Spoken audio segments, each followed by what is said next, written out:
Tomorrow corner Yeshu. Tomorrow Nama Miran Shida Yeshu today.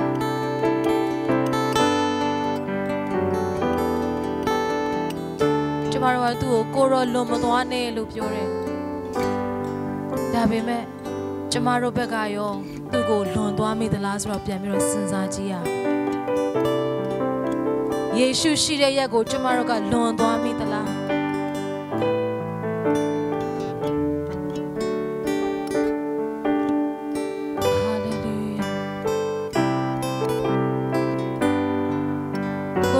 Lomi Bazine Goro. Aya Lonte Gorogo Danta do Ripseba.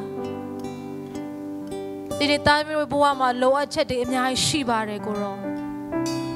Time low at Chetty Gorogo Bobiro lower bare Goro. Gorogo copay de Goro. Gorogo or hete Goro. Hallelujah. Dini Gorogo Masanga de was a Gorogo Sanga Naboyandra didn't alone Aramagoro a lolo to Muba Goro. Gorogo loan to other to him Sibazine. Gorogaro Cora do this dango Lara City. Debajini Gorogo a similar call you Goro Shida Yago loan not to him Sibazine Goro. Hallelujah. Didn't loan Arama Goro Yamiro a lolo to Muba. My joy and the Lona Macoroship Pian getting a thought the Lona of Yamiro as hard to be on Mubakoro. Oh, Corona Lona of Yamiro paid on Mubakoro Shipia. Oh, today Loga, my Yesania, Yare Alonja, my joy in the Lona Corrosion Pian game, Yamiro Nunian Sera Muba, Yamiro Pio Pian Sera Muba, Coroya Alora, Coroya Chinian Atango, Pianle Chata, the Lona Miapse Sera Mubakoro. Oh, hallelujah, Goro, Goro, Goro. Goro go bello at Goro, Goro go bello a barepa. Hallelujah, Jini Piamiro corrosion. Lanza Mumia, Piamiro corrosion pianki. At the Piale Santa Chimia corrosion, Piamiro pay the Naramuba.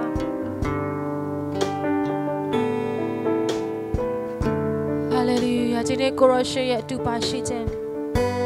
Goro go Nigeriama. Goro ye pitching or Goro be Puyaba Goro. Goro ye pity Mugo, Piamira Miena Boy and the Winning the Sinago Puim Beba. Winning Namiago Piamiro Puim Beba Muba Goro. Dine Goro, a shigo she died in doing zero Muba. The time you a chain them a go dogum in doing zero Muba pa. A chain in a take Gorogum into a saber. Gorogum into a saber. Did it Goro and Yenago into a yabi solution? The Tamari at the Tama, Bamaso, Tamari and Sanyera, Pepare Goro. Hallelujah, Goro Jesu and Goro. Did it Gorogo go boy and whoop you boy and Jola at your ginsy time? Alana Epiam to Zeben and Goria Toti Jane at Diniama Piamiro Country pay the Naramuba. Tasmiro ye allo asom Gorobe Tibare Goro. Dinem Yolinche and Mumuna Dinia Lare Kama. Tom Yolinche Alo ye Apsia, Goro Pites Rago that they two Ramuba. Jesu Jene Goro. Bone teaching computer alone, so Grogo Piamiro pay a body. Ye Shunamana Sutam Seka and Javarepa. Amen.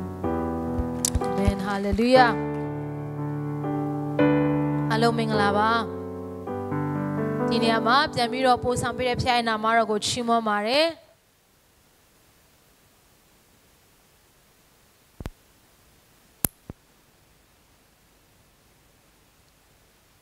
Jamaro at the time I gave Payada came down, darling. Tomorrow unity, Twala 9 up today. Amen. Tomorrow at the Shinji and Italian, tomorrow Twala and Italian, tomorrow at the Dama. Pip the Yare Alo, the Kali, tomorrow ye, Tancho Muama, Mashido, Nyale, tomorrow ha, Crido ye, also J Alma at the Shinayado to live city. Amen.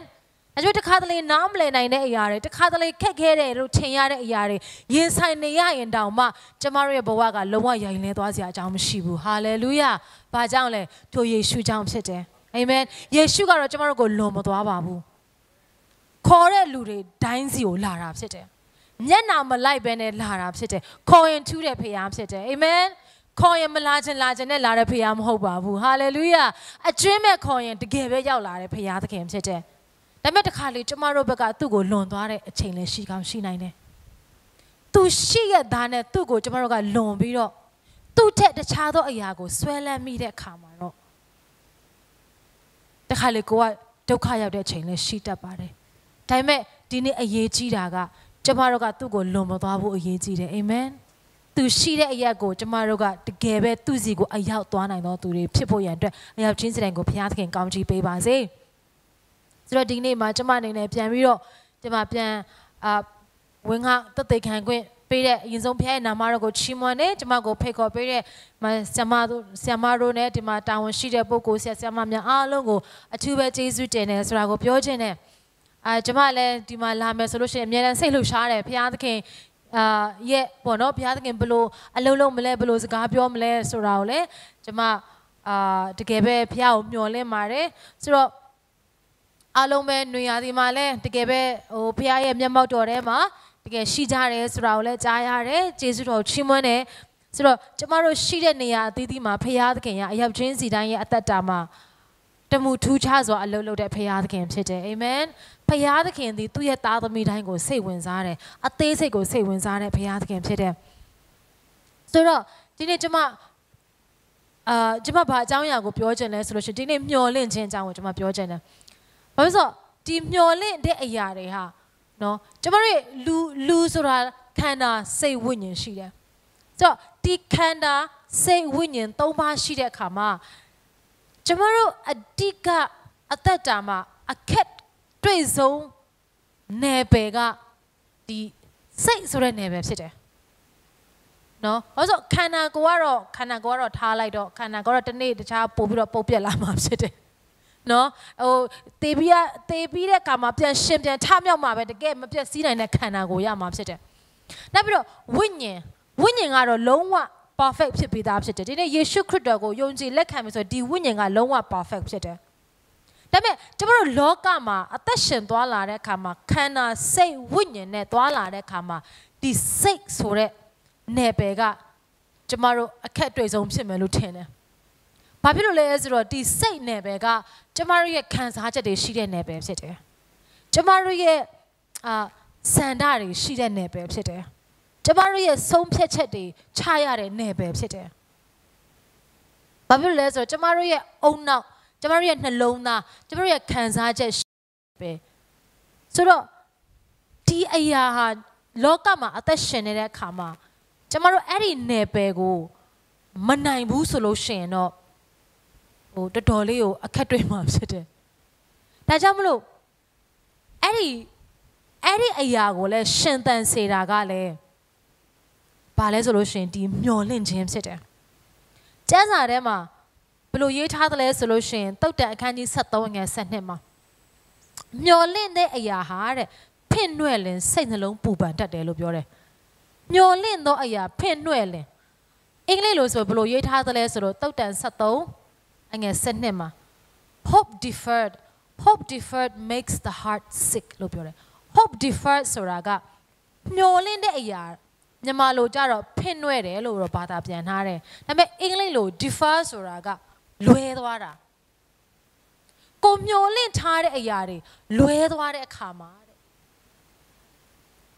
မြန်မာလိုကြတော့စိတ်နှလုံးပူပန်စေတယ်လို့ပြောတယ်အင်္ဂလိပ်လိုကြတော့စိတ်နှလုံးကိုဖြားနာစေတယ်တဲ့ makes the heart sick ဆိုတာနေမကောင်းမှုဖြားနာတယ်မကျန်းမာစေဆိုတော့ကျမတို့ရဲ့မျော်လင့်တဲ့အရာတွေဖင်နွယ်တဲ့ခါမှာပဲဖြစ်ဖြစ်မျော်လင့်တဲ့အရာတွေလွဲသွားတဲ့ခါမှာပဲဖြစ်ဖြစ်နှလုံးသားမှာမနာမကျန်းဖြစ်စေတယ်ဒါကျမ်းစာကပြောတဲ့စကားဖြစ်တယ်The message ဆိုတဲ့အင်္ဂလိပ်ကျမ်းစာမှာဘယ်လိုရေးထားသလဲဆိုလို့ရှိရင် unrelenting disappointments makes the heart sick disappointment ဆိုတာကတော့ဟိုစိတ်ပြက်စရာပေါ့နော် appointment ဆိုတာကဘာလဲ appointment ကတယောက်နဲ့ချိန်ထားတဲ့ခါမှာတွေ့မယ်ဆိုတဲ့ appointment ယူထားတာဖြစ်တယ်ဟုတ်တယ်နော် disappointment ဆိုလို့ရှိရင်တော့ချိန်တာလွဲတာပေါ့appointment ကချိန်ထားတယ် disappointment ကတော့အမှန်မှန်တော့သူရဲ့အတိတ်ပဲကစိတ်ပြတ်သွားတယ်စိတ်ပြတ်သွားတယ်မျောလင့်တာဖြစ်မလာတဲ့ခါမှာစိတ်ပြတ်သွားတယ်စိတ်နာသွားတယ်နာကြီးသွားတာကို disappointment လို့ခေါ်တယ်ဆိုတော့တနည်းအားဖြင့်နော်သူရဲ့အင်္ဂလိပ်လိုအတိတ်ပဲကိုခွဲခြမ်းစိတ်ဖြာလိုက်တဲ့အခါမှာ appointment လုပ်ထားတဲ့ချိန်ထားတဲ့ဟာနဲ့လွဲသွားတဲ့အခါမှာစိတ်ပြတ်သွားတယ်ဆိုတဲ့အတိတ်ပဲဖြစ်တယ်ဆိုတော့ unrelenting disappointment ဆိုပြောတဲ့အခါမှာ unrelenting လို့ပြောတဲ့အခါမှာဘာအတိတ်ပဲလဲဆိုအဆက်မပြတ်ချိန်တဲ့ဟာတွေနဲ့လွဲသွားတဲ့အခါမှာတဲ့နှလုံးသားကိုမနာမကျန်းဖြစ်စေတယ်တဲ့ဆိုတော့တကယ်ပဲကျမတို့ရဲ့လူတွေကလောကမှာအသက်ရှင်တဲ့အခါမှာမျောလင့်ခြင်းနဲ့အသက်ရှင်ရတာဖြစ်တယ်ဒီမျောလင့်ခြင်းဟာဘဝမှာအင်မတန်မှအရေးကြီးတယ်ဘယ်လောက်တောင်မှအရေးကြီးတယ်လဲဆိုလို့ရှိရင်မျိုးစေ့ကဲ့သို့တူတယ်မျိုးစေ့ဟာလောကမှာနော်မြေကြီးပေါ်မှာအရေးကြီးတဲ့ကဲ့သို့ဒီမျိုးစေ့ပါမှာရှင်သန်လာနိုင်မဲ့အနည်းတူကျမတို့လူတွေရဲ့အသက်တာမှာဒီမျောလင့်ခြင်းဆိုတာကလည်းရှင်သန်ဖို့ရန်အတွက်အင်မတန်မှလိုအပ်တဲ့အရာဖြစ်တယ်ဒါကြောင့်မလို့မျောလင့်ခြင်းတွေပြက်ပြဲသွားတဲ့အခါမှာကိုမျောလင့်တဲ့အရာတွေဖြစ်မလာတဲ့အခါမှာနော်ဒီနေရာမှာဖင်နွဲ့လာတဲ့အခါမှာတော့အဆက်မပြတ်မျောလင့်ချက်တွေလွဲပြီးတော့တစ်ခုပြီးတစ်ခုလွဲသွားတဲ့အခါမှာတဲ့စိတ်နှလုံးဟာမနာမကျန်းဖြစ်တတ်တယ်ဒါကြောင့်မလို့မျောလင့်ခြင်းဆိုတာကတကယ်ကိုကျမတို့ရဲ့အသက်ရှင်ဖို့ရန်အတွက်ရှင်သန်ဖို့ရန်အတွက်အင်မတန်မှအရေးကြီးတဲ့အရာဖြစ်တယ်ဘာဖြစ်လဲဆိုတော့မျိုးစေ့မပါရင်အသီးသီးလို့မရသလိုမျောလင့်ခြင်းမရှိရင်ကျမတို့ကလောကမှာဆက်ပြီးတော့အသက်ရှင်လို့မရအောင်ဒီနေ့ကိုမျောလင့်ထားတဲ့အရာတွေနဲ့တခါမှမလွဲဘူးတဲ့သူရှိလားစိတ်မပြတ်ဘူးတဲ့သူရှိလားစာရေးစရာတယောက်ကဘယ်လိုရေးထားသလဲဆိုလို့ရှိရင် where there is no hope in the future there is no power in the present အနာဂတ်အတွက်တဲ့ယုံကြည်ခြင်းမရှိဘူးဆိုလို့ရှိရင်တဲ့လက်ရှိပြစ္ဆုတ်ပန်နယ်ပယ်မှာလည်းတကိုးမရှိနိုင်ဘူး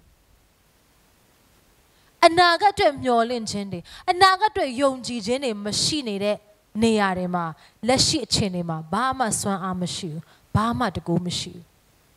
ဘာဖြစ်လို့လဲဆိုတော့လူဆိုတာကမျောလင့်ခြင်းနဲ့အမြဲတမ်းအသက်ရှင်နေရတာဖြစ်တယ်။ဒါကြောင့်လို့မျောလင့်ခြင်းကုံဆုံးတဲ့နေ့ဟာသေတဲ့နေ့ပဲ။ဆိုတော့ကျမ်းစာကိုကြည့်တဲ့အခါမှာလည်းတကယ်ပဲမျောလင့်ခြင်းနဲ့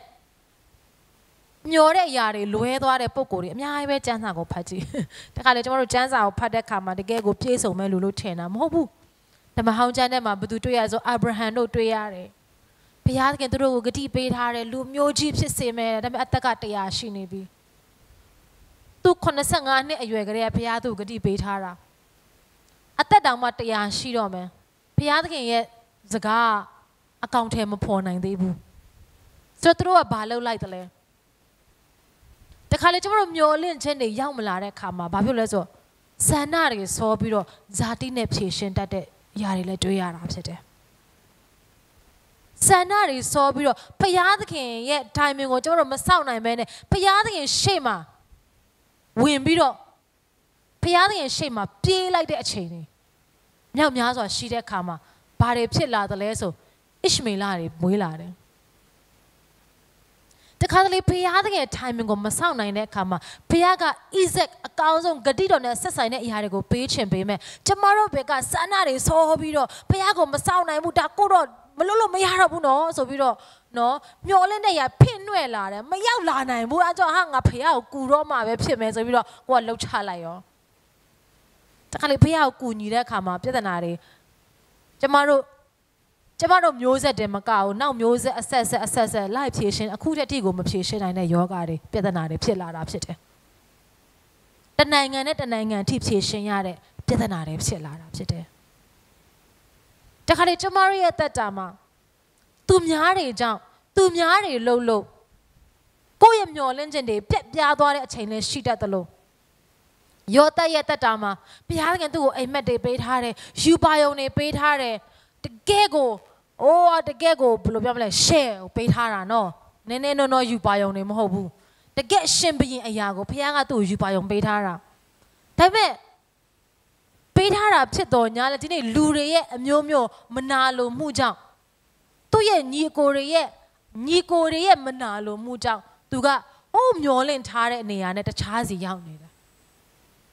ဟိုးတိုင်းတစ်ပါးမှာရောက်နေတယ်ကျုံဘဝဖြစ်နေတယ်နောက်ဆုံးထောင်ထဲတောင်မှရောက်သွားတဲ့အခြေအနေမှာမျောလင့်ခြင်းတွေတဖြည်းဖြည်းမျောလင့်ထားတဲ့နေရာနဲ့လုံးဝကိုဝေးတဲ့ဝေးနေတယ်လို့ခံစားနေရတဲ့အခြေအနေရှိတယ်ဒါဝိမင်းကြီးလည်းထိုနေ၎င်းပဲရှင်ဘရင်ဖြစ်ဖို့ဗိတ်သိက်ခံရတဲ့ဒါဝိလေးအခုဘလို့ဖြစ်နေလဲဆိုဝရမ်းပြေးရာဇဝတ်သားအနေနဲ့သူ့ရဲ့အသက်အတွက်သူကထွက်ပြေးနေရတာဖြစ်တယ်ခါတဲ့တောထဲမှာပုန်းရှောင်နေရတာဖြစ်တယ်သူဘလောက်တောင်မှခံစားနေမလဲဒါပေမဲ့ဆာလံ42တို့ဆာလံ43တို့ဖတ်ကြည့်မယ်ဆိုလို့ရှိရင် तू အဲ့ဒီလိုမျိုးရှောင်ပြေးနေတဲ့အချိန်မှာရေးထားတဲ့ဆက်ဆိုထားတဲ့ဆာလံဖြစ်တယ်သူကဘာပြောလဲဆိုငါဝိညာဉ်ဘာကြောင့်ဒီလောက်ညှိုးငယ်ရတယ်လဲငါဝိညာဉ်မင်းအင်တမညှိုးငယ်တယ်သူကသမင်တရေသည်ရေစီးသောချောင်းကိုတောင်းတတဲ့ကဲတော့ငါရဲ့ဝိညာဉ်ကထာဝရဘုရားကိုတောင်းတငါရဲ့ဝိညာဉ်အရင်ညှိုးငယ်နေတယ်ဒါပေမဲ့ तू ကဘာပြောလဲဒါပေမဲ့တဲ့ထာဝရဘုရားကိုမျှော်လင့်လို့ရတယ်အာမင်သူ့ရဲ့ဝိညာဉ်ကို तू ကပြန်ပြောတာဖြစ်တယ်ငါဝိညာဉ်ထာဝရဘုရားကိုမျှော်လင့်လို့ငါသူ့ကိုထိုဘုရားသခင်ကိုငါချီးမွမ်းထောမနာတည်ဆုံအောင်မယ်လို့ तू ကပြောတာဖြစ်တယ်ဒါကဟိုးကြောင်နေရမှာဟိုးတောနေရမှာသူ့ကို तू အားပေးတဲ့စကားဖြစ်တယ်ဒါကြောင့်မလို့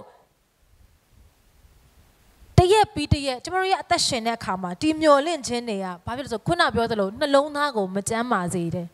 မကြမ်းမာဖြစ်စေတယ်ဒါပေမဲ့ဒီကနေ့အဲ့ဒီနှလုံးသားမကြမ်းမာဖြစ်စေခြင်းက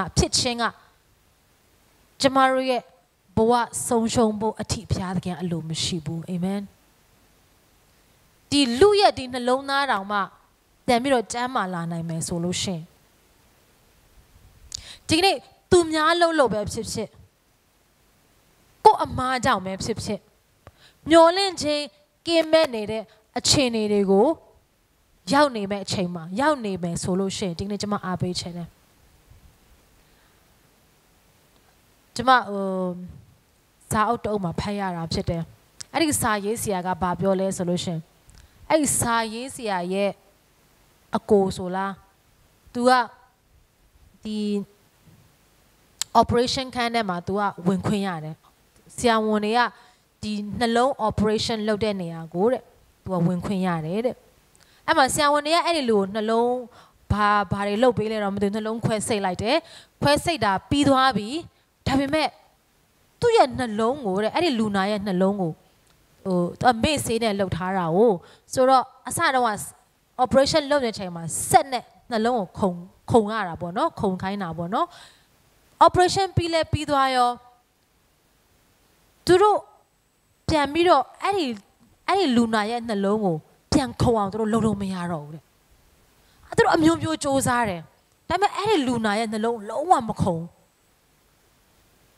အဲ့ဒါနဲ့ဆရာဝန်ကဘာလုပ်လဲဆိုလို့ရှင်လူနာတတိမိတ်နေတဲ့မိတ်စင်းနဲ့တတိမိတ်နေတဲ့လူနာကိုဆရာဝန်ကအဲ့ဒီလူနာအနားမှာသူ့ရဲ့နားထဲမှာဘာပြောလဲဆိုတော့ငါတို့မင်း operation လုပ်ပြီးပြီမင်းရဲ့နှလုံးကို operation ငါတို့လုပ်ပြီးပြီဒါပေမဲ့မင်းရဲ့နှလုံးကိုခုံနိုင်အောင်ငါတို့ပြန်မလုပ်နိုင်ဘူးဒါကြောင့်မလို့မင်းရဲ့နှလုံးပြန်ခုံဖို့ပြောလိုက်ပါအဲ့လိုမျိုးပြောလိုက်တာနဲ့တခါတည်းဘာလုပ်လဲဆိုအဲ့ဒီနှလုံးကပြန်ခုံလာတယ်ဒါတကယ်အဖြစ်ပြဖြစ်တယ်ဒါကြောင့်မလို့ဒီကနေ့ဒီမြင်ရတဲ့ဒီနှလုံးတောင်မှပိုင်ရှင်ကဆရာဝန်တွေမလုံနိုင်တဲ့ဆက်တွေမလုံနိုင်တဲ့အရာကဒီနှလုံးရဲ့ပိုင်ရှင်ကိုယ်တိုင်ကာယကံရှင်ကငါနှလုံးပြန်ခုံဖို့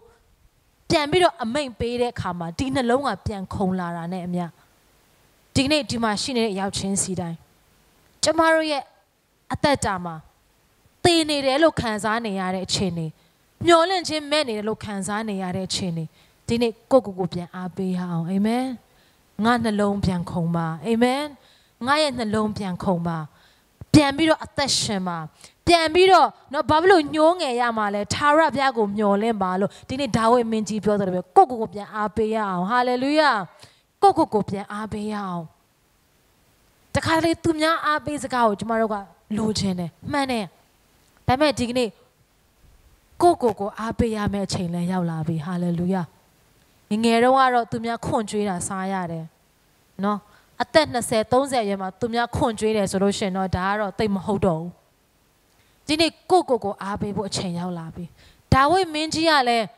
နော်သူ့အမားမဟုတ်ဘဲနဲ့ဖျားသခင်ရဲ့ဗိတ်သိက်ခြင်းကြောင့်လူတွေကသူ့ကိုဖျက်ဆီးဖို့လှုပ်တဲ့အခါမှာအင်မတန်မှညှိုးငယ်ပေမဲ့ငါဝိညာဉ်ဘာကြောင့်ဒီလောက်တောင်မှညှိုးငယ်နေရတာလဲထာဝရဘုရားကိုမျှော်လင့်ပါလို့သူ့ကိုသူအားပေးတာဖြစ်တယ်အာမင်ဒါပြီးတော့သူတို့စစ်တိုက်နေတဲ့အခါမှာနော်ရန်သူကသူတို့ရဲ့နော်သားမယားတွေပိုင်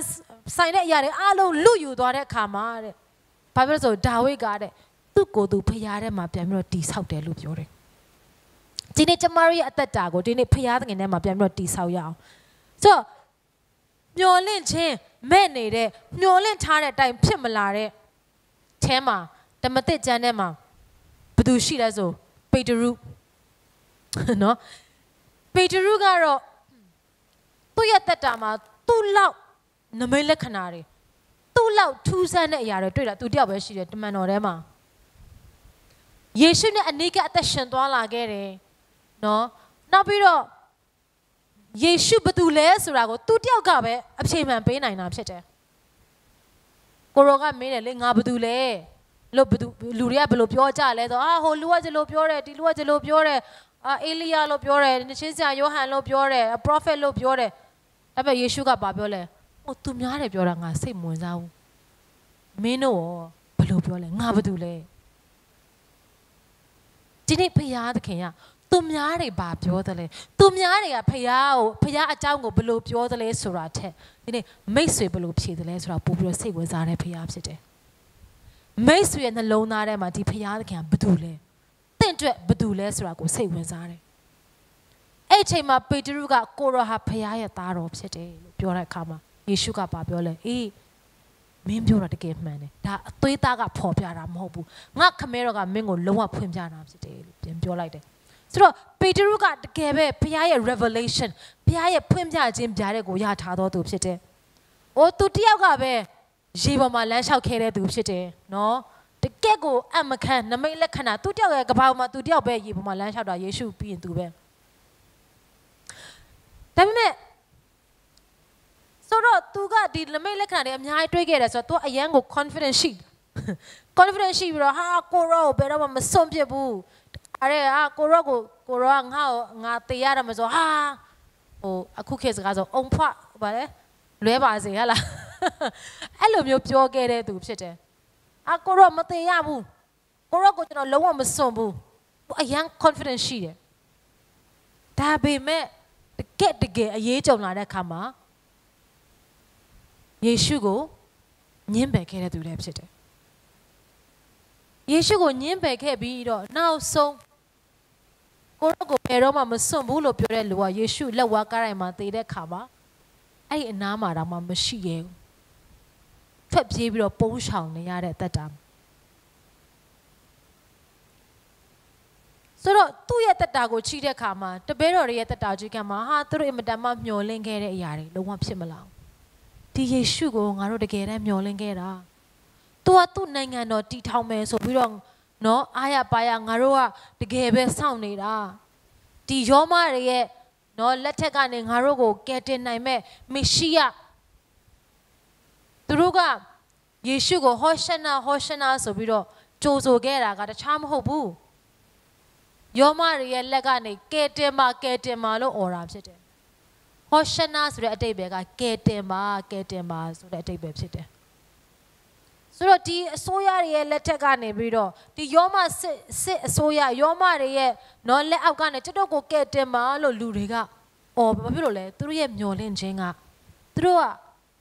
လောကီရှင်ဘုရင်ကိုမျောလင့်တာဖြစ်တယ်ဒါမှမဟုတ်လေထားလိုက်ပါတော့သူများတဲ့ယေရှုကြောင့်မသိဒီတပည့်တော်တွေဟာတောင်မှတကယ်ကိုအဖြစ်သားတွေကိုကယ်တင်မယ်ဆိုတဲ့ဟာတွေတကယ်ပဲနော်ယေရှုသူပြောတဲ့အရာတွေ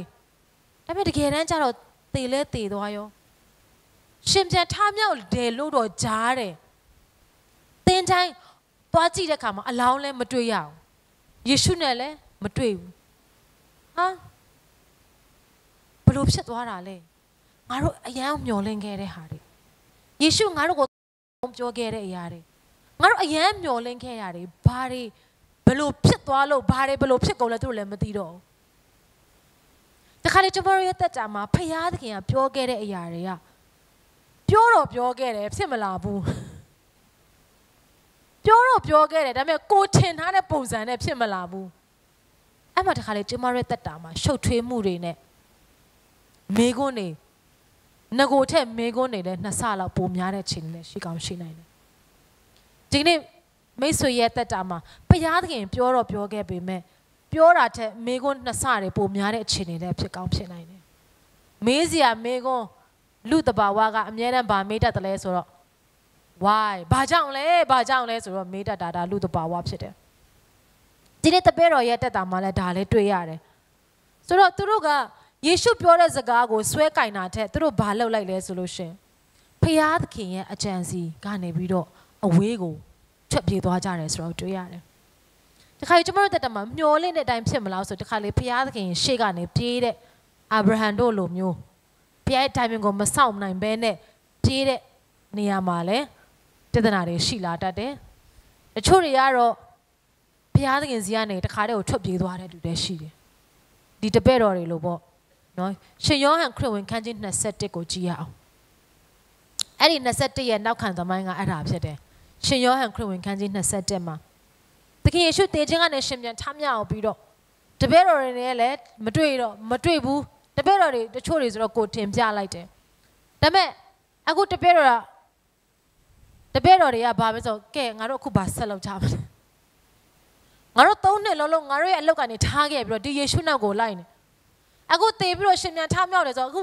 ငါတို့ဘာဆက်လုပ်ရမှာလဲသူတို့နားမလည်နိုင်ဘူးနားမလည်တဲ့ခါမှာဘာလုပ်လဲဆိုတော့နော်ကျမတို့ကျမ်းစာကိုဖတ်ကြည့်ရအောင်ရှင်ယောဟန်ခရစ်ဝင်ခန်းကြီး21အငယ်1ကနေ3ကိုဖတ်ကြည့်ရအောင်နော်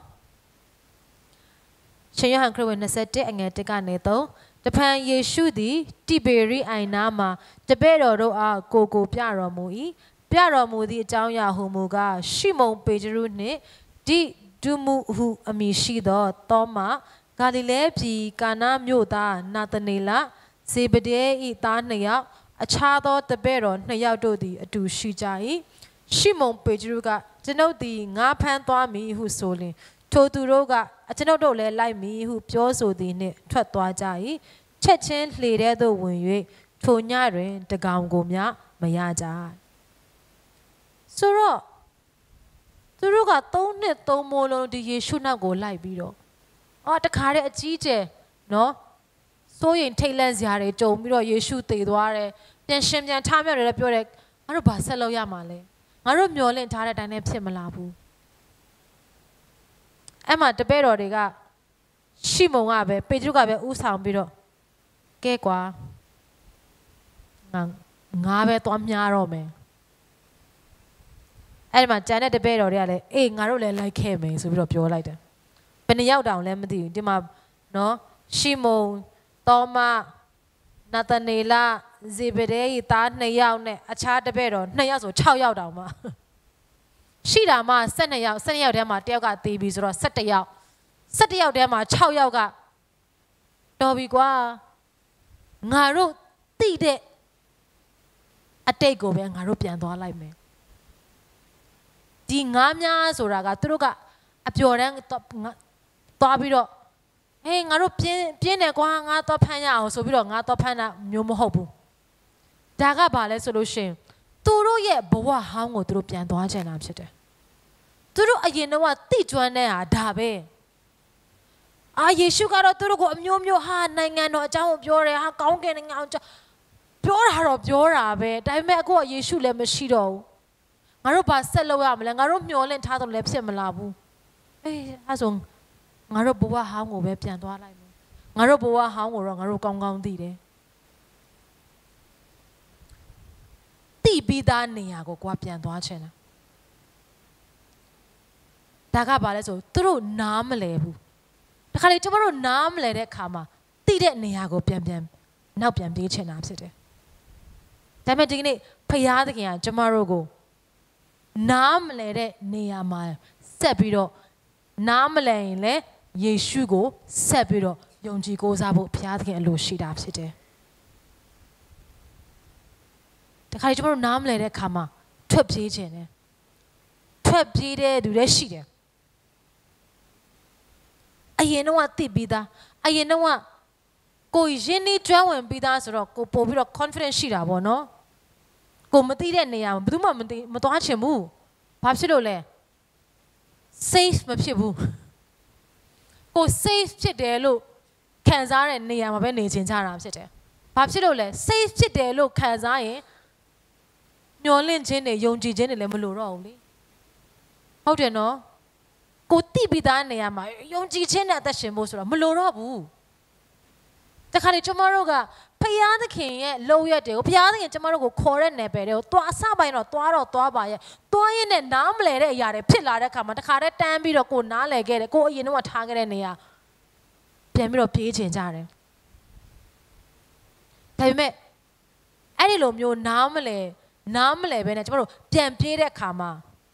ကျမတို့အမှန်မှန်တော့ကျမတို့ရဲ့ရည်ရွယ်ချက်ဖယားသခင်ကျမတို့တဲ့ထည့်ထားတဲ့ပန်းတိုင်ကနေကျမတို့ထွက်ပြေးနေတာဖြစ်တယ်ဖယားသခင်ကျမတို့တဲ့ထားသောပန်းတိုင်ရည်ရွယ်ချက်ဖယားရဲ့အကြံစီကနေပြီးတော့ကျမတို့ကထွက်ပြေးနေတာဖြစ်တယ်ဖယားရဲ့အကြံစီကနေပြီးတော့ထွက်ပြေးမယ်ဆိုလို့ရှိရင်ဘာဖြစ်မလဲတညလုံးငားများပေမဲ့တကောင်မှမရဘူးဒီနေ့နားမလဲတဲ့အခါမှာကျမတို့ကဖယားသခင်စီကနေထွက်ပြေးတယ်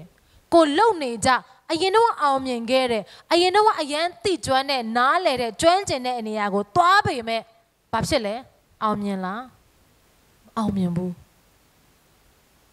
ဒီနေ့ဖယားရဲ့အကြံစီကနေပြီးတော့ထွက်ပြေးမယ်ဆိုလို့ရှိရင်မျောလင့်တဲ့အတိုင်းဖြစ်မလားလို့ထွက်ပြေးမယ်ဆိုလို့ရှိရင်ကျမတို့ရဲ့တက်တာအောင်မြင်မှာမဟုတ်ဘူး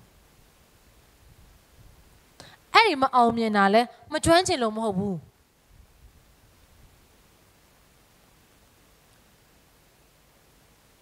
ဖယားရဲ့အကြံစီကနေထွက်ပြေးပြီးတော့မအောင်မြင်တာကတနည်းအားဖြင့်ဖယားသခင်ကျမတို့ကိုဂရုဏာထားလွန်းလို့ဖြစ်တယ်ဘာဖြစ်လို့လဲဖယားကငါမင်းကိုနော်နှမျောလို့ဖြစ်တယ်လို့ဖယားပြောတယ်မင်းကိုငါထားတဲ့အကြံစီမှာအဲ့ဒီနေရာနဲ့အဲ့ဒီနေရာကလွဲရင်မင်းအောင်မြင်သွားရင်ဒါဖယားရဲ့အကြံစီထဲမှာမဟုတ်ဘူးဒီအောင်မြင်ခြင်းကလည်းဘုရားသခင်နဲ့ဆက်ဆိုင်တဲ့အောင်မြင်ခြင်းမဟုတ်ဘူးဒါကြောင့်မလို့ဘုရားသခင်ပေးမအောင်မြင်တာဖြစ်တယ်အာမင်ဘုရားသခင်ကငါစီကနေထွက်ပြေးပြီးတော့အောင်မြင်ဖို့ငါခွင့်ပြုမှာမဟုတ်ဘူးငါနဲ့ဝေးတဲ့နေရာမှာမင်းဘယ်လိုမှမအောင်မြင်နိုင်ဘူးအောင်မြင်ဖို့လည်းငါခွင့်မပြုဘူးတဲ့ဘာဖြစ်လို့လဲမင်းရဲ့အနာဂတ်မင်းအတွက်ငါထားတဲ့ရည်ရွယ်ချက်ကိုငါမရအောင်မင်းကိုပို့ချင်လို့ဖြစ်တယ်လို့ဘုရားကပြောတယ်အာမင်ဒါကြောင့်ဘုရားသခင်ကသူ့ရဲ့ရည်ရွယ်ချက်သူကျမတို့အတွက်ထားသောအကြံစီတွေမပြည့်စုံမချင်းကိုသူကလုံးဝကိုဘယ်လိုပြောမလဲအနံ့ထားတဲ့စက်ကတ်ထားတဲ့ဘုရားဖြစ်တယ်ဘုရားကကျမတို့ရဲ့အနာဂတ်တွေပြည့်စုံဖို့စက်ကတ်ထားတာနော်ဟိုကပဲစက်ကတ်တယ်လို့မထင်နဲ့ဘုရားကသင်ရဲ့အနာဂတ်အတွက်လုံးဝစက်ကတ်ထားတာမပြည့်စုံမချင်းသူကဆက်ကပ်ထားတာဖြစ်တယ် committed လုံးဝဒီအရာကိုမပြည့်စုံမချင်းသူကလှုပ်ဆောင်သွားမှာဖြစ်တယ်ဒါကြောင့်မို့သင်ကိုအောင်မြင်ခွင့်မပေးတာသင်လှုပ်ချင်တဲ့နေရာတွေမှာအောင်မြင်ခွင့်မပေးတာအဲ့ဒါကြောင့်ဖြစ်တယ်နောက်ပြီးတော့ဘုရားသခင်ကယေရှုကတင်မှာခိုင်းတယ်တဖန်ယေရှုကနော်အငယ်6မှာလက်ရဘက်၌ပိုက်ခွန်ကိုပြစ်ချလော့ထိုတို့ပြုလင်ရလိမ့်မည်ဟုမိန့်တော်မူသည့်အတိုင်းထိုသူတို့သည်ပြစ်ချ၍များစွာသောငါတို့ကိုအုံမိသောကြောင့်ပိုက်ခွန်ကိုဆွဲ၍မနိုင်တဲ့တညလုံးနောက်သူတို့တွေကအပျော်တန်းငါးဖမ်းတာလည်းမဟုတ်ဘူးတငါသည်တွေဆိုတာကဘယ်ချိန်မှာငါးများပဲဘယ်နေရာမှာငါးရှိဆိုသူတို့အကျွမ်းကျင်ဆုံးဖြစ်တယ် แต่เมื่อพยานที่ยังอาจารย์สิตัวมีอเล่นทานในเชื่อมลาได้คำว่าพยานอาจารย์สิเนี่ยตัวชอบเจ็บบีโร่ตัวนี้ตัวหันเนี่ยเป็นบีโร่โจซาไปแม่ลงว่ามาเอาแต่เมื่อเยซูจ้าลาได้คำว่าเยซูยาวลาได้คำว่าทีนี้เต็มเปล่าไปโจซาเต็มพยานที่เนี่ยเวรเนี่ยมาเต็มเปล่าไปโจซามาเอาเมียเนี่ยมาทีนี้เยซูก็เต็มสิก็เป็นบีโร่ยาวลาได้ใช่ไหมเต็มสิก็ยาวลาไปเต็มมาเอาเมียเนี่ยมาตัวเป็นยาวลาได้คำว่าตัวใครในใจเล่าได้คำว่าลงว่าเอาเมียน้อยเลยสุดก็ช่วยอะไรเอเมนตัวอย่าไปของมันส่งมาแต่เนาะไปของกู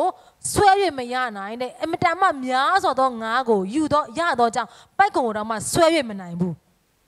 จริงเนี่ยที่พยาที่ยังเต้นสิกูยาวลาได้คำมาพยาบ้าไปเรายาวลาอะไรเต้นด้วยตัวอย่าอาจารย์สิโดตัวก็ลงว่าสักการะลูกสิเดดีอาจารย์สิด้วยงาสักการะเลยงาเม่งกูเบสชาเนี่ยมาเม่งกูงาคุณพี่มาไม่หอบบุรุษพยาที่ยังပြောတယ်เอเมนแต่ช่วงเต้นแต่จามาเบลโลเบจงด้วยเนี่ยมาสิพยาที่ยังเต้นแต่ด้วยสักการะสิเดจริงเนี่ยลูเรียก็ด้วยเนาะสุดท้ายบุษการะลูเรียสิเดหาเม่งกูงาสุดท้ายจะได้ลงว่ากูนี่แม่กูเบลล์ดาวมาลงชมมูสิเลยเขาเดี๋ยวเนาะดีลูว่างาด้วยเราดาวมาสักการะจริงเนี่ยลูไม่หอบบุพยาก็เตียแต่จามาตัวเยอาจารย์สิทำอย่างบุตรเสกท้าตัวพยาสิเดแต่จำบุเต้นสิกูอายุลามาสิเดเอเมนเต้นแต่เนี่ยลงโจซาไปมาเอาเมียเนี่ยมาจีเดตัวยาวลาเด็กขามาเอ็ดีเนี่ยมาเบ้เอ็ดีเชนเนี่ยมาเบ้เอ็ดีเล่เบ้แต่เป็นแม่เยซูเนี่ยโซลูชันแต่ไม่รู้เอาเมียมาสิเดทีนี้มาพยาที่แกบ้าพิโอเชนเลยเยซูก็ตัวกูแต่เป็นเราเด็กก็บ้าพิโอเชนอะไรโซลูชันเนาะงาตะเข็มสิเดไม่อัตตาดีงาเรื่องงาขายตลอดโลยาตลอดเมนูเล่งาขายเยอะแต่เมนูโลยามาสิเดโลเยซูกับพิโอราสิเดดีงาเรื่องก็งาไปเนี่ยดีงาเรื่องก็แพนเชนเนี่ยตั้งงาเดเมนูก็เล่งาไปเนี่ยโลเยซูกับพิโอเนี่ยราสิเดทีนี้จะมาเรียกเชนเนี่ยก็เยซูไปเนี่ยจะมารู้เชนเนี่ยก็ตามมาก็จะมารู้ก็ไปนะเยซูแบบสิเดเยซูหาตะเข็มใช่ไหมอย่างอาลงเนี่ยตะเข็มใช่ไหมถ้าจำไม่รู้โทเยซูก็จะมารู้เนี่ยเชนเนี่ยกูน่าเลยไปบิโร่ดีเชนเนี่ยกันเนี่ยบิโร่ตัวเนี่ยอาจารย์สิเปลี่ยนเลยเอาเมียนบุตัวเนี่ยอาจารย์สิได้เปลี่ยนเลยอากาศเทพอไหนบุลงว่ากูสักการะเยซูใช่ไหม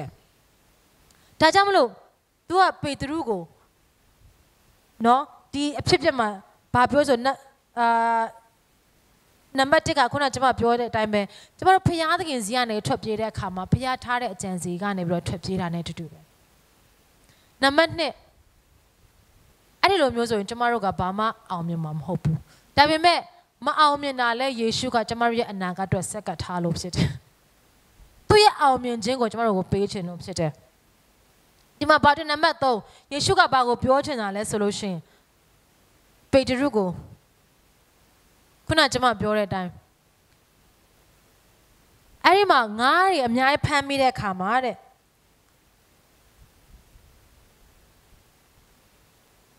အငယ်ခုနှစ်မှာထိုအခါယေရှုချစ်တော်မူသောတပည့်တော်ဟာအဲ့ဒါငါတို့သခင်ပဲလို့ပေတရုကိုပြောတဲ့ခါမှာသခင်ဖြစ်ကြောင်းကိုရှီမုန်ပေတရုသည်ကြားလင်အဝတ်ကိုမခြုံမဲနဲ့အပေါ်အင်ကြီးကိုသာဝတ်စီအိုင်ထဲသို့ဆင်းလေ၏တဲ့ချက်ချင်းပဲပေတရုကဒီနေရာမှာเยซูเนี่ยရှင်ပြန်ထားမြောက်ပြီးတော့ယေရှုနဲ့ဒီမှာပြန်တွေ့တာဖြစ်မယ်ထင်တယ်။ဘာဖြစ်လို့လဲဆိုတော့ခုနယေရှုကိုနော်ညှင်းပယ်ခဲ့တဲ့ပေတရုယေရှုကြောင့်ဘယ်လိုပြောမလဲယေရှုကိုမသိဘူးဆိုပြီးတော့ညှင်းပယ်ခဲ့တဲ့ပေတရုတပည့်တော်တွေစီမှာယေရှုကိုထင်ပြတော့ကကြည့်ရတာပေတရုမရှိခဲ့ဘူးထင်တယ်။တခါလေကျွန်တော်တို့ကကိုအမားလုံးမိတဲ့အခါမှာမလုံမလဲဖြစ်တတ်တယ်မလုံမလဲဖြစ်ပြီးတော့ယုံကြည်သူချင်းချင်းနေတဲ့တောင်မှကျမတို့ကမစုဝေးခြင်းပဲနဲ့တိသက် isolate နော်နေတတ်ကြတယ်ဟုတ်လားမသိဘူးရှင်းလို့ဆိုကစ်ဝမ်မောကိုတခုမှားတဲ့အခါမှာကစ်ဝမ်ပြီးတော့ဘာလဲဆိုသူများနေနဲ့လည်းတိတ်စကားမပြောကိုယ့်နဲ့ကိုလူတွေကငါအကြောင်းဘယ်လိုပြောနေမလဲ လူတို့ငါ့ကိုလိုပြောမှာပဲအမှန်ကိုတတိထားမိခြင်းမှတောင်တတိထားမိမှာဖြစ်တယ်လူတွေဒါပေမဲ့ကိုအယံကိုမလုံမလဲဖြစ်ပြီးတော့ဟာလူနှစ်ယောက်သုံးယောက်လောက်စကားပြောရင်ငါချောင်းပြောနေတာလားအဲ့ဒါဘာပြောနေတာငါ့ကိုဘာလို့အဲ့လိုမျိုးစိတ်တယ်နောက်ပြီးတော့သူတို့နဲ့မပေါင်းတဲ့အပြင်တဖြည်းဖြည်းနဲ့လူတွေနဲ့ကင်းကွာပြီးတော့ကျွန်တော်တို့တယောက်တည်းပဲတခါတလေကျွန်တော်တို့နေတတ်တယ်အဲ့ဒီအချိန်မှာယေရှုကတပည့်တော်တွေစီကိုရောက်လာတဲ့ခါမှာဘာမှတွေ့ရဆိုမာကုခန်းကြီး6အငယ်16မှာဘာဖြစ်လို့လဲဆိုတော့မာကုအဲ့ဒီမှာဘာပြောထားသလဲဆို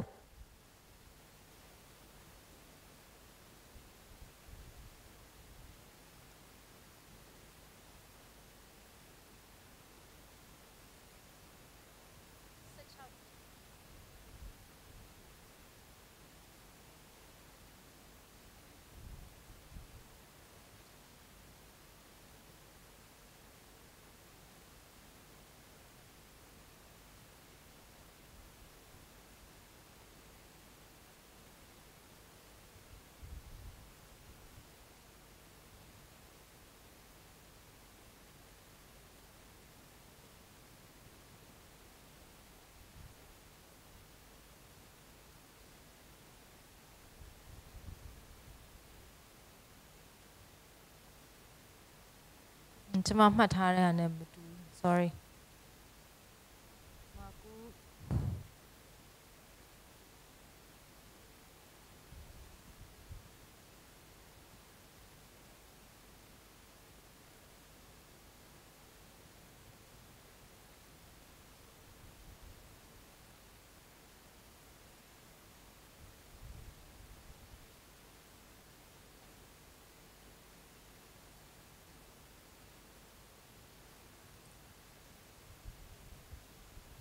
ကျွန်မရုပ်တရက်မတွေ့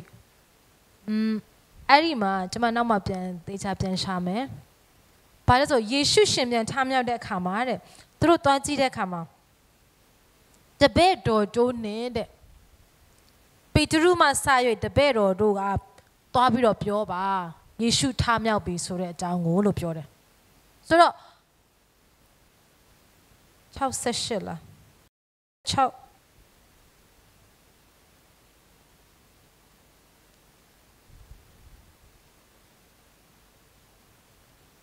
မတဲထဲမှာနောက်မှပဲကျွန်မပြန်ရှာကြည့်မယ်အဲ့ဒီမှာဘာပြောထားဆိုတပည့်တော်ပေတရုမှစ၍တပည့်တော်တို့ကိုသွားပြောပါတဲ့ယေရှုရှင်ပြန်ထမြောက်ပြီးဖြစ်တဲ့အကြောင်းဆိုတော့အဲ့ဒီနေရာကြည့်တဲ့အခါမှာဘာလဲ9ဆက်မာကု16ခွန်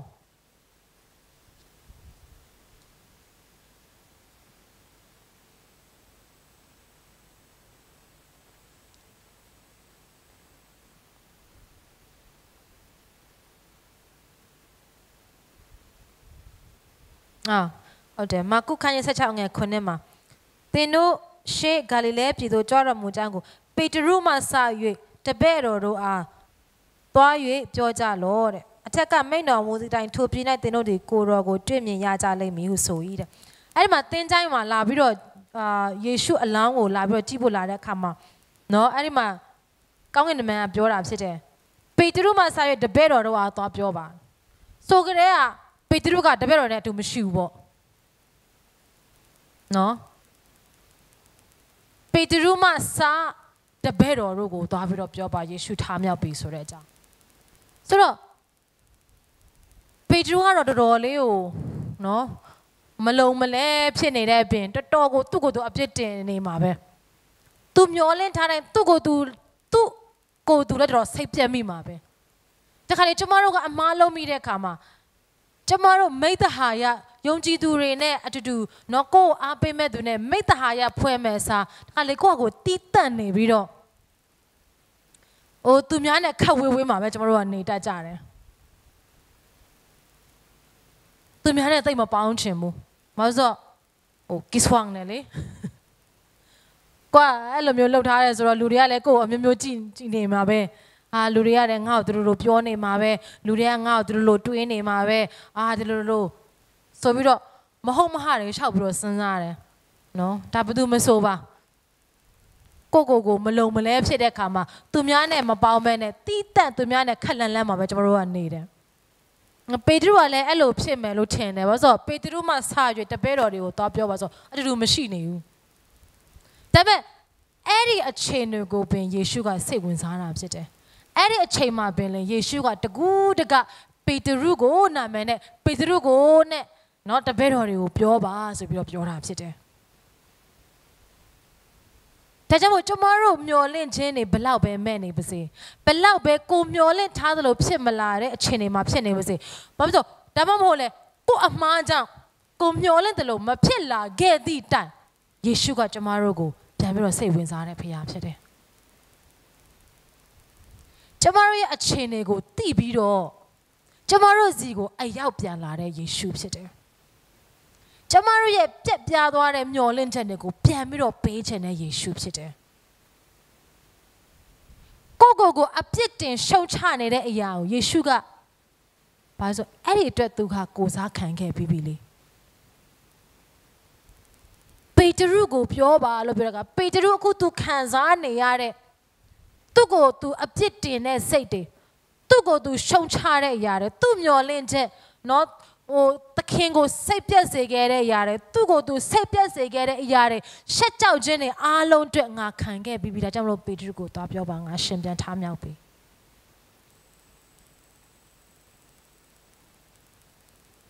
ဒါကြောင့်မလို့ဒီနေရာမှာပေတရုစီကိုယေရှုပြန်လာတာဖြစ်တယ်ဒီပေတရုငါးများနေတဲ့ချိန်မှာဆိုတော့ तू ကဘာပြောလဲဆိုရင်နော်မင်းကိုငါလူကိုမြားမဲ့တငါဖြစ်စေမယ်လို့ငါပြောပြီးသားဖြစ်တဲ့အတွက်ငါပြောတဲ့စကားကိုတီးစေဖို့ငါလာတာဖြစ်တယ်လို့ယေရှုကပြောတာဖြစ်တယ်ဒီနေ့သခင်ယေရှုကသင်ရဲ့အသက်တာအတွက် तू ပြောထားတဲ့အရာဒါပေမဲ့ပြောထားပြီးသားအရာကိုဘသူကြောင့်ပဲဖြစ်ဖြစ်သူများကြောင့်ပဲဖြစ်ဖြစ်ကိုကြောင့်ပဲဖြစ်ဖြစ်ကိုကမျောလင့်ထားတဲ့အတိုင်းဖြစ်မလာဘဲနဲ့စိတ်ပြက်စရာမျောလင့်ခြင်းမဲ့စရာနဲ့ကြုံရတဲ့အချိန်မှာပင်လင်းယေရှုကသူပြောပြီးသားစကားကိုပြန်ပြောဖို့ကျမတို့စီကိုအရောက်လာတာဖြစ်တယ်။သူ့ရဲ့မူလအကြံစီကိုကျမတို့ကိုပြန်ပြီးတော့အတည်ပြုပေးတာဖြစ်တယ်။အာမင်။အတည်ပြုပေးတာဖြစ်တယ်။ဒါကြောင့်မလို့စိတ်မပြတ်ပါနဲ့။ယေရှုကတင့်ကိုမပယ်ပါဘူး။ယေရှုကတင့်ကိုမငြင်းပယ်ပါဘူး။လူတွေကငါ့ကိုညင်းပယ်ပြီးယေရှုကငါ့ကိုညင်းပယ်ပြီးငါဒီလိုဖြစ်သွားပြီးငါကတော့ဘယ်လိုပြောမလဲလွဲသွားပြီလို့သင်ခံစားနေရပေမဲ့သင်ရှိတဲ့နေရာမှာယေရှုကအရောက်လာတာဖြစ်တယ်။ယေရှုကသင်ကိုငါစီကိုအရင်ရောက်အောင်စ조사အောင်လို့မပြောပါဘူး။မျောလင့်ခြင်းမဲ့ပြီးတော့ငါသွားဖမ်းတဲ့ပေတရုစီကိုအဲ့ဒီအိုင်နာကိုအရောက်ယေရှုကပြန်ပြီးတော့သွားတာဖြစ်တယ်။စကားနဲ့တော့မပါလိုက်တဲ့အိမ်မနိုင်ခင်ပေတရုကိုလည်းပြောအောင်နော်ငါရှင်ပြန်ထားမြောက်ပြီဟာလေလုယာယေရှုကကျွန်တော်တို့တယောက်ချင်းစီရဲ့အခြေအနေကိုသိတဲ့ဖခင်ဖြစ်တယ်ကျွန်တော်တို့တယောက်ချင်းစီရဲ့အခြေအနေအထိကိုဝင်ရောက်နိုင်တဲ့ဖခင်သခင်ဖြစ်တယ်ဝင်ရောက်ခြင်းတဲ့ဖခင်သခင်ဖြစ်တယ်ဝင်ရောက်ပေးတဲ့ဖခင်သခင်ဖြစ်တယ်ဟာလေလုယာပေတရုကိုဘာပြောမင်းကိုငါလူကိုများတဲ့တငါဖြစ်စေမယ်လို့ငါပြောပေးတာဖြစ်တယ်ငါပြောတဲ့စကားမင်းရဲ့အနာဂတ်အတွက်ငါရဲ့ရည်ရွယ်ချက်ကိုငါကိုယ်တိုင်စောင့်ထိန်တဲ့ဖခင်ဖြစ်တယ်လို့ပြောနေတယ်ဟာလေလုယာဒီနေ့ဖခင်သခင်သင်ရဲ့သက်တာမှာသူ့ရဲ့ဂတိတော်တွေရှိပေးသားဖြစ်ပါတယ်အဲ့ဒီဂတိတော်ကိုသင်စောင့်ထိန်နိုင်လို့မဟုတ်ဘူးသူစောင့်ထိန်ပေးလို့ဖြစ်တယ်သူပေးထားတဲ့ဂတိတော်ကျမတို့ကဘာမို့လို့စောင့်ထိန်နိုင်မှာလဲကျမတို့လုံနိုင်တာကမျောလင့်ခြင်းပြတ်စေတာပဲလုံနိုင်တာဖြစ်တယ်ဒါပေမဲ့ကိုယ့်ဘက်ကမျောလင့်ခြင်းပြတ်သွားပြီးတော့ကျမတို့ဘက်ကသစ္စာမရှိတောင်မှသူ့ဘက်ကသစ္စာရှိတဲ့ဖခင်သခင်ဖြစ်တယ်ဟာလေလုယာဟာလေလုယာဒါကြောင့်ကျမတို့ရဲ့မျောလင့်ခြင်းကထိုယေရှုပေါ်မှာပဲဆက်ပြီးတော့တည်မြဲဖို့ဖြစ်တယ်အာမင်ကျမတို့ရဲ့မျောလင့်ခြင်းနဲ့ကျမတို့နှလုံးသားတွေကိုပြန်ခုန်ဖို့ကျမတို့အမိန်ပေးရအောင်ဒီကျမ်းမာရေးလောကနယ်ပယ်မှာတောင်မှတတိမရတဲ့တတိမေ့နေတဲ့လူကတောင်မှသူ့နှလုံးကိုပြန်ခုန်ဖို့အမိန်ပေးနိုင်ပြီးတော့သူ့နှလုံးပြန်ခုန်လာတယ်ဆိုရင်ဖခင်သခင်ကိုတည်တော့ကျမတို့ရဲ့အသက်တာတွေကျမတို့တည်နေပြီလို့မျောလင့်ခြင်းမဲ့နေပြီလို့ထင်နေတဲ့အခြေအနေကိုကျမတို့ကအသက်ပြန်သွင်းဖို့ဒီနေ့ယေရှုအလိုရှိတယ်အာမင်ဒါကြောင့် ယေရှုကပေတရုကိုပြန်ပြီးတော့ပြောတာဖြစ်တယ်မင်းရဲ့အနာဂတ်ကိုငါဆောင်ရှောက်တယ်မင်းရဲ့အနာဂတ်ကိုငါကိုယ်တိုင်တာဝန်ယူတာဖြစ်တယ်မင်းကိုငါပေးထားတဲ့ဂတိငါတာဝန်ယူမယ်ဒါကြောင့်မလို့ငါရဲ့မင်းတို့ငါထားတဲ့အကြံစီငါသိုးတွေကိုကျွေးမွေးပါငါသိုးတွေကိုပြုစုပါဒီနေ့ဖခင်သခင်ကကျမတို့အတွက်ငကိုထားတဲ့အကြံစီတွေဖခင်ကပြန်ပြီးတော့အတည်ပြုပေးတဲ့နေ့ဖြစ်တယ်ခုနပြောသလိုကျမ်းစာကိုပြန်ကြည့်တဲ့အခါမှာအမြဲတမ်းပဲဘလို့ပဲဖခင်ရဲ့ဂတိစကားနဲ့လွဲပြီးသွားပြီးလို့ထင်ရပေမဲ့တနေ့မဟုတ်တနေ့ဖခင်ရဲ့ဂတိတော့ပြန်ပြီးတော့ပြည့်စုံလာတာပဲဣရှမေလမွေးပြီးပြီဒါပေမဲ့ဖခင်သခင်ကဣဇက်ကိုမရရအောင်ပြန်ပြီးတော့မွေးပေးတဲ့ဖခင်သခင်ဖြစ်တယ်ကျမတို့လူအနေနဲ့တော့အော်ဣရှမေလလည်းရကိုရောဒီဣရှမေလကိုပဲကောင်းချီးပေးပါလို့ကျမတို့ပြောချင်တယ်ဖခင်သခင်ကျမတို့ကိုအကောင်းဆုံးပေးတဲ့အရာတွေကျမတို့ကတခါတလေမျော်လင့်ခြင်းတွေကုံဆုံးတဲ့အခါမှာကိုနီကိုဟန်နဲ့ဖြည့်ရှင်းပြီးတော့ကိုရောမတတ်နိုင်တော့ဘူးဒါကိုပဲကောင်းချီးပေးလိုက်ပါလို့နော်အာဗြဟံလည်းကိုရောကိုပြောတယ်လေဖခင်ကိုရောဣရှမေလကိုပဲကောင်းချီးပေးပါဖခင်သခင်ကဘာပြောလဲဒီဘောကောင်းချီးပေးလို့ရပါတယ်ဒါပေမဲ့ဣဇက်ကိုငါကောင်းချီးပေးမယ်ဒါဝိရဲ့တက်တာမှာလဲဘိသိက်ပေးဖို့နော်ရှင်ဘုရင်အနေနဲ့ဘိသိက်ခံမဲ့ဝရမ်းပြေးဒါပေမဲ့ဖခင်သခင်ရဲ့ဂတိတော်ပြည့်စုံလာတာပဲရှင်ဘုရင်ဖြစ်လာတယ်ဣသရေလနိုင်ငံရဲ့အကြီးမြတ်ဆုံးရှင်ဘုရင်ဖြစ်လာတယ်သခင်ယေရှုတောင်မှဒါဝိရဲ့မျိုးစဉ်ကနေပြီးတော့ဆင်းသက်လာတာဖြစ်တယ်ယောသက်ဘုရားသူပေးတဲ့ယူပါယုံဝေးတဲ့ချက်ဝေးတယ်လို့ထင်ရပေမဲ့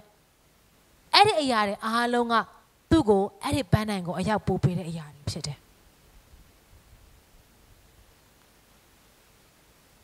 ဒါကြောင့်မလို့ဒီနေ့ကျမတို့ရဲ့တက်တာမှာသင်ရဲ့မျှော်လင့်ခြင်းမဲ့နေပြီလို့ခံစားနေရတဲ့ချိန်ရှိကောင်းရှိနိုင်တယ်ငါရဲ့တက်တာမှာဣရှမေလတယောက်တောင်မဟုတ်3-4ယောက်တောင်မှရနေပြီလို့သင်ထင်ကောင်းအချိန်နေဖြစ်ကောင်းဖြစ်နိုင်တယ်ကိစ္စမရှိဘူးဖခင်သခင်ဣဇက်ကိုပေးမှာဖြစ်တယ်ဟာလေလုယာဘာဖြစ်လို့လဲဂတိတည်တော်ဖခင်ဖြစ်တယ်ကောင်းကင်နဲ့မြေကြီးမတည်တော်လဲငါစကားတည်လိမ့်မယ်ဖခင်သခင်ကမုတာကိုပြောရအောင်လူမဟုတ်ဘူးအာမင်လူမဟုတ်ဘူးဖခင်ဖြစ်တယ်ဒါကြောင့်မလို့အဆက်မပြတ်သူ့ကိုကိုးစားကြရအောင်ဒီနေ့ဟာ planning တွေပြောင်းသွားပြီဖခင်ကလည်းငါတို့ကိုအတိမပေးလိုက်ဘူးလို့ခံစားသည့်တိုင်သူ့ကိုဆက်ပြီးတော့ကိုးစားပါ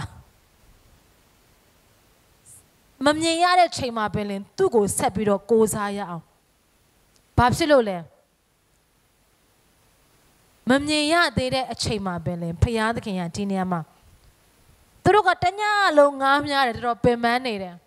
သူတို့ဇာတိနဲ့သူတို့စ조사နေတာဘာမှအကျိုးမရှိဘူးဒါပေမဲ့အဲ့ဒီအချိန်မှာယေရှုကရောက်လာပြီးတော့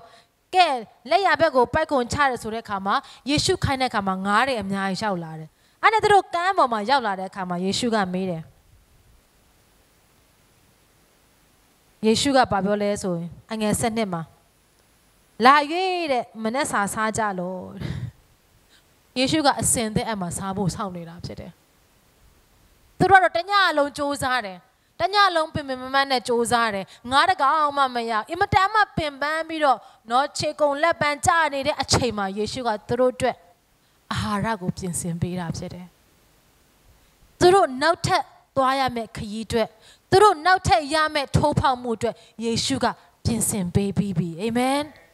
ပြင်ဆင်ပေးပြီးပြီဒီနေ့သင်ရဲ့အနာဂတ်သင်ယခုချိန်မှာတော့တညလုံးငားများတဲ့အချိန်ဖြစ်ကောင်းဖြစ်နိုင်တယ်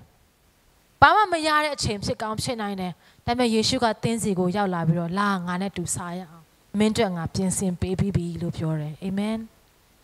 ရောက်ချင်းစီနဲ့ဘုရားသခင်ပြင်ဆင်ပေးပြီးသားဖြစ်တယ်ကျမတို့ကိုသူ့ရဲ့ calling ကိုပြန်ပြီးတော့အတည်ပြုပေးတဲ့ဘုရားသခင်ဖြစ်တယ်သူ့ရဲ့ဂတိတော်ကိုသူကိုယ်တိုင်ဆောင်ထိန်တာဖြစ်တယ်ကျမတို့ရဲ့ဘဝမှာသူ့ရဲ့အသက်သူ့ရဲ့အကြံစီပြည့်စုံမှုဖခင်ကစက်ကပ်ထားတာဖြစ်တယ်ဖခင်ကလုံးဝဇွဲမလျှော့ပါဘူးဒါကြောင့်မလို့နောက်ဆုံးကျမ်းပိုက်ကျွန်မဖတ်ချင်တယ်ဟေဘရဲအခန်းကြီး6အငယ်18-19အတူတူဖတ်ရအောင်ဟေဘရဲဩဝါဒစာအခန်းကြီး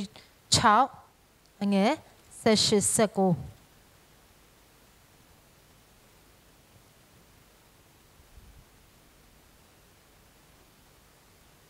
ငယ်18-19အကြောင်းမူကားဖျားသခင်သည်မုတာမတုံးနိုင်သောအရာတီးဟုသောမဖောက်ပြန်မပြောင်းလဲနိုင်သောအရာနှစ်ပါးကိုအမိပြု၍ဆိုတော့အဲ့ဒီအရာနှစ်ပါးဘာပြောလဲဆိုအထက်မှာပြန်ပြီးတော့ဖတ်ကြည့်တဲ့အခါမှာသူ့ရဲ့ဂတိတော်ဖြစ်တယ်နောက်ပြီးတော့ကျင့်ခြင်းဖျားသခင်ကကျင့်ပြီးတော့အာမခံတယ်တဲ့ဘသူပေါ်မှာအာမခံဘသူပေါ်မှာကျင့်ဆိုသူ့ကိုသူ့အပေါ်ကိုသူကျင့်လာတာဖြစ်တယ်သူ့ကိုသူညီညွတ်ပြီးတော့ကျင့်လိုက်တာဖြစ်တယ်နော်ဆိုတော့ဂတိတော်နဲ့တဲ့ကျင့်ခြင်းအပြင်တဲ့ကျင့်ဆိုတာကဟိုကျင့်စေတာမဟုတ်ဘူးနော်ကျင့်ဆိုတာဆိုတော့အဲ့ဒီအရာနှစ်ပါးကိုအမိပြုပြီးတော့ပြောတာဖြစ်တယ်မပြောင်းလဲနိုင်မဖောက်ပြန်နိုင်တဲ့အရာနှစ်ပါးဆိုတာကသူ့ရဲ့ဂတိတော်နဲ့ဖခင်ရဲ့ကျင့်ဆိုခြင်းကိုပြောတာဖြစ်တယ်အမိပြု၍တဲ့ကိုရှိ၌ထားသောမျော်လင့်ရာကိုခိုလုံခြင်းကပြေသောငါတို့သည်တက်တာအားကြီးကြမည်အကြောင်းတည်း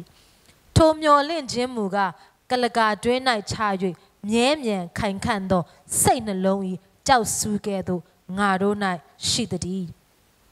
ဒီကျမ်းစာဟိုမြန်မာလိုကတော့နည်းနည်းလေးနော်သူ့ရဲ့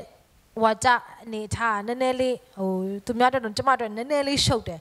အဲ့ဒါနဲ့ကျမအဲ့ဒါကိုအင်္ဂလိပ်လိုကျမပြန်ဖတ်တဲ့အခါမှာအယံခွန်အားရတယ်ဒီလိုမျိုးအင်္ဂလိပ်လိုသူကဘယ်လိုရေးလဲဆိုဖျားသခင်အားတဲ့ကျမဒီအင်္ဂလိပ်လိုရေးထားတဲ့ဟာကိုဒီတိုင်းပဲဘာသာပြန်လိုက်မယ်နော်ဖျားသခင်က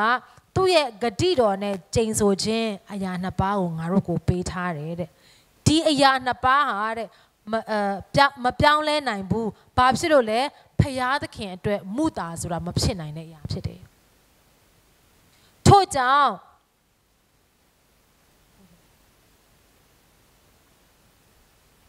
သူစီမှာပြေးပြီးတော့ခိုလုံတော့ငါတို့ဟာတဲ့ကြီးစွာသော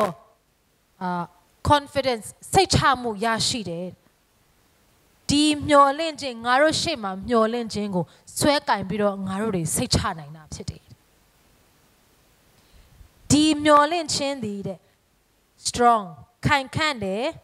trustworthy ယုံကြည်စိတ်ချလို့ရတယ်ယုံကြည်စိတ်ချလို့ရတဲ့ကြောက်စူးဖြစ်တယ်ငါတို့စိတ်ဒီမှာငါတို့နှလုံးသားရဲ့ကြောက်စူးဖြစ်တယ်အဲ့ဒီမျောလင့်ခြင်းကဖယားသခင်ရဲ့အသက်ရှင်ဆုံးဌာနကလကာတဲကိုခေါ်သွားတာဖြစ်တယ်ဆိုတော့ကျမတို့ရဲ့မျောလင့်ခြင်းဒီမျောလင့်ခြင်းကမဖောက်ပြန်မပျက်စီးနိုင်တဲ့ဖယားသခင်ရဲ့ဂတိတော်နဲ့ဖယားရဲ့ကျင့်ဆိုခြင်းနဲ့ပြုထားတဲ့မျောလင့်ခြင်းဖြစ်တယ်အဲ့ဒီမျောလင့်ခြင်းကဘယ်ထဲမှာစိုက်နေတဲ့ကြောက်စူးဖြစ်တယ်သင်္ဘောဟာကြောက်စူးမပိုင်လေလှိုင်းပုတ်ရလွင့်သွားမှာဖြစ်တယ်ဒါပေမဲ့ဒီကြောက်စူးကိုစိုက်လိုက်တဲ့အခါမှာလှိုင်းဘလောက်ပဲထန်ဒီသင်္ဘောကမြဲနိုင်တာဖြစ်တယ်ဒါကြောင့်လို့ဒီကနေ့အဲ့ဒီကြောက်စူးကဘာလဲဆိုလို့ရှိရင်ကျမတို့ရဲ့နှလုံးသားရဲ့ကြောက်စူးကမျောလင့်ခြင်းဘာကိုမျောလင့်လဲအဲ့ဒီကြောက်စူးကဘယ်မှာရှိတယ်လဲဆိုကလကာအတွင်းမှာကလကာအတွင်းကကလကာဆိုတာကဒီမောရှေရဲ့တဲတော်နော်မောရှေရဲ့တဲတော်မှာ၃ပိုင်းရှိတယ်ဘာလဲအပြင်လည်းမဟုတ်ပါဘူးအပြင်တိုင်းရှိတယ်ပြင်တန့်ရှင်းရဌာနရှိတယ်နော်ပြီးမှအတန့်ရှင်းဆုံးဌာနကကလကာနဲ့꿰ထားတယ်အဲ့ဒီတန့်ရှင်းဆုံးဌာနမှာဘာရှိသလဲဘုရားသခင်ရဲ့ပရိညင်တက်တာတော့ရှိတယ်နော်အဲ့ဒါကလကာနဲ့꿰ထားတယ်ဒါကြောင့်မလို့ကလကာအတွင်း၌ချတော့ခိုင်ခန့်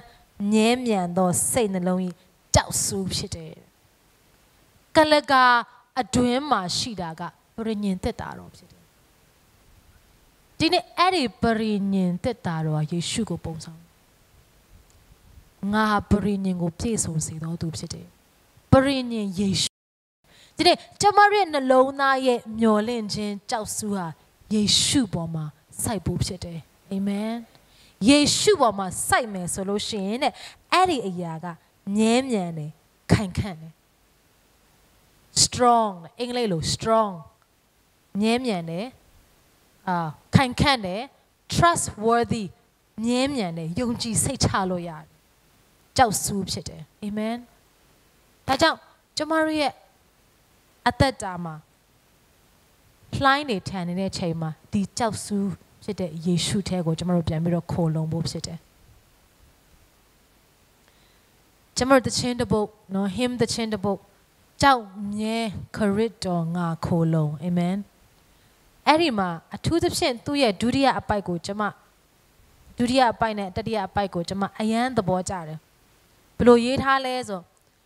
ရွှေမျက်နာတော်အလင်းကွယ်လျင်တီမြဲဂယုနာတော်ခိုဝင်လေပြင်းကြ၍လှိုင်းထလင်လဲကလကာတဲ့ကြောက်ဆွဲနေမိအာမင်ဒီနေ့ဖခင်ရဲ့မျက်နာမမြင်ရတဲ့အခါမှာအမောင်ကျတဲ့အခါမှာသူ့ရဲ့ရွှေမျက်နာတော်အလင်းကွယ်တဲ့အခါမှာငါမှာဒီတီမြဲတဲ့ဂယုနာတီမြဲတဲ့ဂျေဇုတော်ရှိတယ်တဲ့အဲ့ဒါကဘာဆိုလိုင်းတွေထပေမဲ့လေပြင်းကျပေမဲ့အဲ့ဒါကဘာဆိုကလကာထဲမှာငါရဲ့ကြောက်ဆူးကဆွဲနေတာဖြစ်တယ်ငါရဲ့ကြောက်ဆူးကထိုကလကာအတွင်းမှာရှိတဲ့ယေရှုထဲမှာစိုက်ပျိုးနေလို့ကြောက်မြဲခရစ်တော်ငါခိုလုံနေတာဖြစ်တယ်အာမင်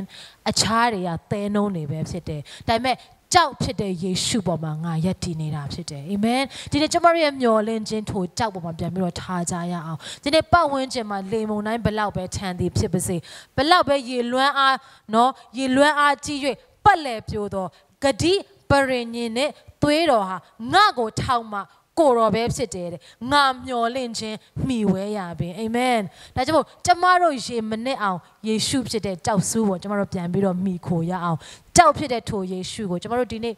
အားလုံးမတ်တက်ပြီးတော့ဒီသချင်းနဲ့ပေါ့နော်ဒီနေ့ဆိုနေကြသချင်းပါသချင်းဟောင်းပါဒါပေမဲ့အသက်တော်နှလုံးသားနဲ့ဒီနေ့ဒီစာသားတွေကိုအသက်တပံပြန်ပြီးတော့အောင်းမေပြီးတော့ဒီနေ့ကျမတို့ရဲ့ပတ်ဝန်းကျင်မှာကျမတို့ရဲ့အသက်တာမှာမျောလင့်ခြင်းတွေမဲ့သွားတဲ့အခြေအနေဘယ်လိုပဲရောက်နေပါစေဒီကနေ့ဖခင်သခင်ကတင့်ပေါ်မှာထားတဲ့ဂတိတော်ကိုဆက်ကပ်ထားတယ်အာမင်လုံးဝကိုအနှံထားတာဖြစ်တယ်ငါရဲ့သားသမီးပေါ်မှာငါပေးထားတဲ့ဂတိတော်မပြည့်စုံမချင်းငါဆက်ကပ်ထားတယ်လို့ပြောတဲ့ဖခင်ဖြစ်တယ်ဟာလေလုယာအဲ့ဒီဖခင်ရဲ့အကြံစီကိုရန်သူကလည်းမဖျက်ဆီးနိုင်ဘူး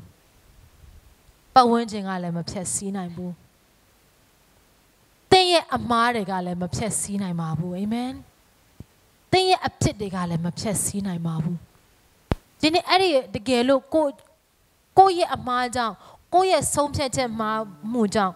ဣရှမေလတွေတယောက်ပြီးတယောက်ရှိခဲ့တယ်ဆိုပေသည့်တိုင်ဒီနေ့ထိုရာဘုရားသခင်ကိုပြန်ပြီးတော့ဆက်ကပ်အနံ့မယ်ဆိုလို့ရှိရင်ဘုရားသခင်အချိန်တန်ရင်သူ့ရဲ့ Isaac တွေကိုပြန်ပြီးတော့ပေးမှာဖြစ်တယ်သူ့ရဲ့ Isaac တွေကိုပြန်ပြီးမှပေးမှာဖြစ်တယ်သူ့ရဲ့ဂတိတော်ကိုပြန်ပြီးတော့ပေးမှာဖြစ်တယ်ဒါကြောင့်မလို့ဒီသချင်းနဲ့ကျမတို့အရင်ဆုံးเนาะဒီတစ်ခါကျမတို့ဒီစာသားတစ်ခုချင်းစီကိုကျမတို့နှလုံးသွင်းပြီးတော့ဆိုကြရအောင်ဖခင်သခင်စကားပြောပါစေ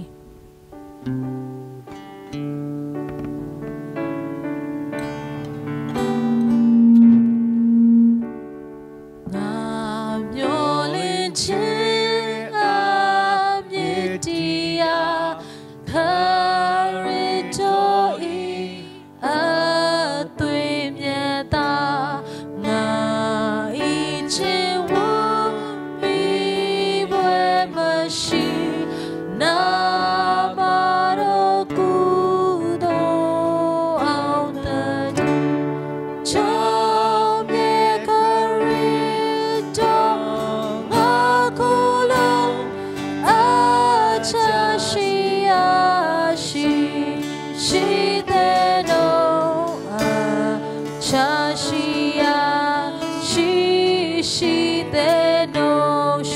နာတော်အလင်းကွယ်မျက်နာတော်အ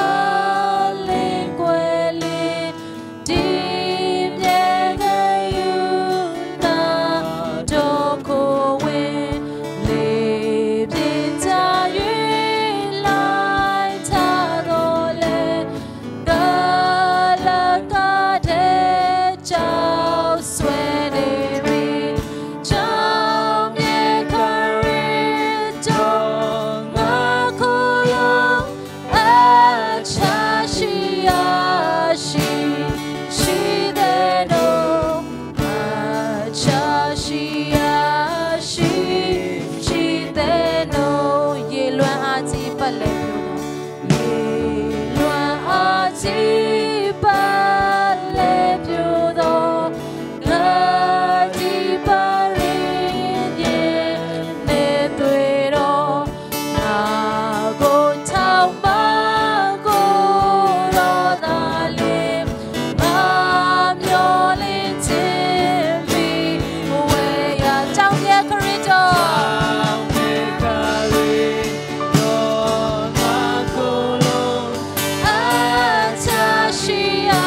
Sugar thing of your name. Nane Guayam, the Omni Mam Hobo. Eddie Omni Nale Nayaka Unam City. Nare William, a Mingo Omni Quimba Behulo Piaga Piore. Babsidole, detail Poviro County Agency, Minto and Tatalo City. Naya Agency, me at that time, a Jason Boy and a secretary, Lupia the Gams Yobari. Naya Janzi go Buduga Mamma Plessina. They at that time, Payashiane, then Pibro low media yard, she comes she nine. Tebe Payagaro, a chain dine, easy go pay mom city. Toya Gadido to down shoe mom city. Toya Gadido, Jason Boy and Tessa, she do Paya the game city. Mutago Matona no Payam city. Toya Gadido, I love my problem of the scene I move. ရဲ့ကျိန်ဆိုခြင်းဟာလုံးဝမဖောက်ပြန်မပြတ်စီးနိုင်ဘူးဒီနေ့အဲ့ဒီအရာနှစ်ပါးနဲ့ပြည့်စုံတော့ဖခင်သခင်ကမျော်လင့်ခြင်းကိုအဲ့ဒီအရာနှစ်ပါးနဲ့ပြည့်စုံစေတာဖြစ်တယ်ကြောက်ဆူးကလကနောက်ွယ်မှာရှိသောကြောက်ဆူးကဲ့သို့ဖြစ်တယ်ဟာလေလု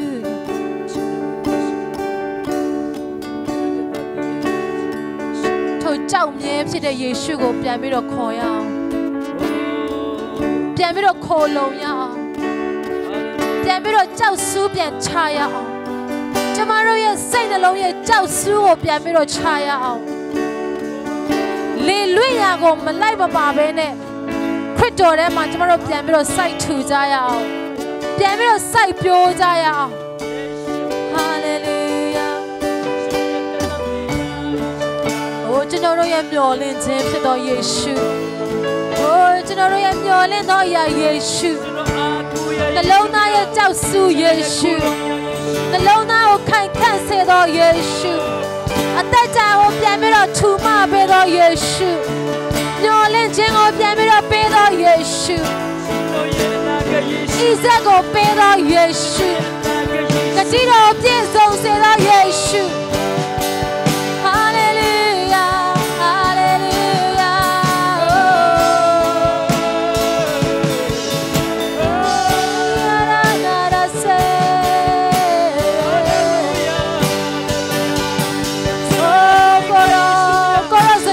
တာဝန်ယူတော်ဖခင်ဖြစ်တယ်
ဝန်ခံရအောင်ကြောက်မြဲခရစ်တော်ကြောက်မြဲခရစ်တော်ငါခေါ်လို့အချာတရားရှိတဲ့တော့အချာတရားရှိပြန်ပြီးတော့ဝန်ခံပါခြင်းတည့်ရဲ့နှုတ်နဲ့ဝန်ခံပါဖခင်ရှိမှပြန်ပြီးတော့ဝန်ခံပါစာရန်ရှိမှဝန်ခံပါတဲ့ရဲ့အခြေအနေရှေ့မှာပြန်ပြီးတော့ဝန်ခံပါတဲ့ရဲ့ပတ်ဝန်းကျင်တင်းကိုဆွဲချနေတဲ့အရာအလုံးရှေ့မှာပြန်ပြီးတော့ဝန်ခံပါ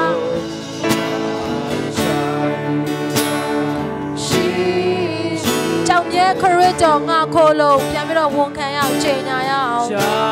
င့်မြဲခရစ်တော်ငါခိုးလို့အချာတရား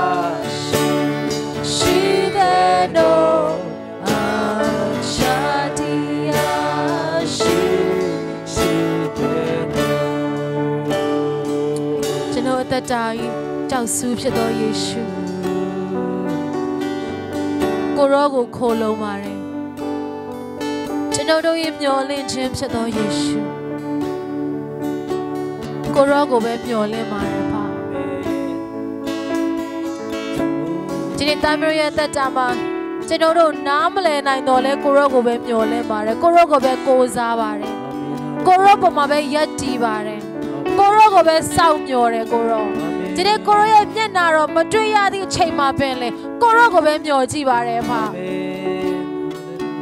ကျမတို့အတွက် မြဲမြံခိုင်ခန့်သောမျှော်လင့်ခြင်းဖြစ်ပါတယ်အာမင်ဒီနေ့လိုင်းတဘောတွေဘလောက်ပဲချမ်းမစေဒီကြောက်ဆူးကြောင့်ကျွန်တော်တို့ဒီ